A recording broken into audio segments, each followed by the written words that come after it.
We are ready to move on to the ears and the hair now. Of course, before we begin, we do need to add all of this to a body folder. And drag that to the top. Select all your body parts and put it in there.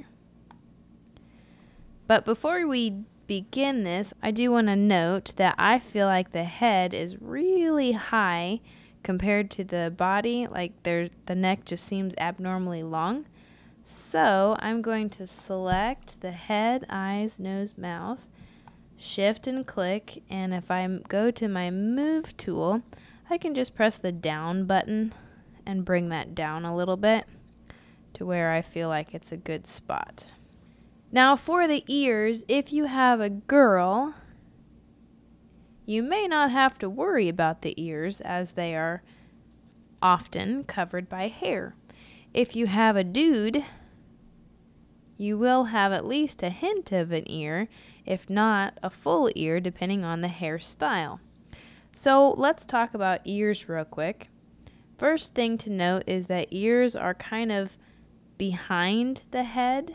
So I'm going to go down to the head layer and select rectangle and add a new layer. That way I can add my ear and it'll be behind the head. Grab your brush tool, select your skin color, and we'll begin.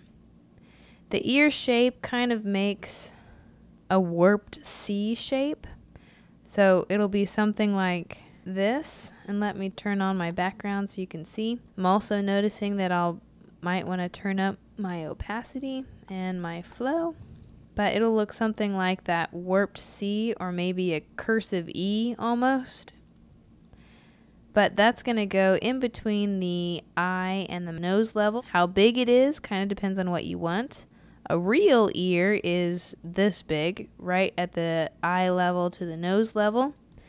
If you have a smaller ear, that's kind of a cartoony look. Or maybe you're trying to make a statement and you make a really large ear. For the fun of it, I'm going to keep that ear right there. And if I close it off, I can use my paint bucket to fill that in. I do have to click twice on the paint bucket to get rid of that ghost line right there. I will grab my eraser tool and smooth out my edges. Not too smooth though.